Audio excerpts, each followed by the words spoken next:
Hey guys, it's Austin over at Net Audio. Today we have a brand new truck to us. So this is going to be a state trooper's truck. So this is actually the third revision.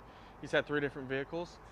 So this guy is actually a drone operator, and one thing that he likes is having a mobile command center. So what we did for this one is he's got a camper shell, and we have a TV in here for his drone to hook up to, and then we have a power inverter, air compressor, air tank, because he does use it sometimes. All right, so there we got our TV. So they actually do have Starlink that they use for these vehicles. So he's gonna set it all up later, and that way he can get in there and do whatever he needs to with it.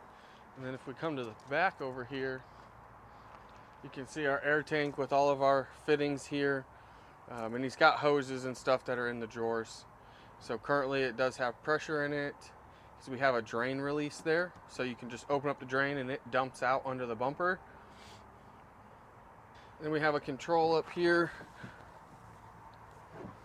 right here for our inverter, so you can fast charge your USBs, your cell phone, whatever you need.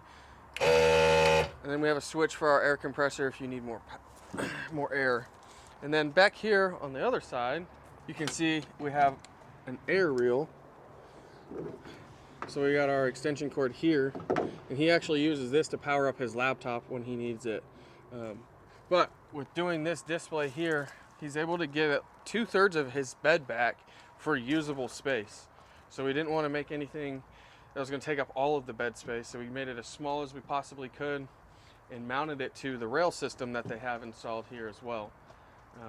So this should work very well for them, and we're hoping to do more of these because we enjoy these projects. So I've had this for the past 2 days and got it all finished up last night, and he's ready to come pick it up now.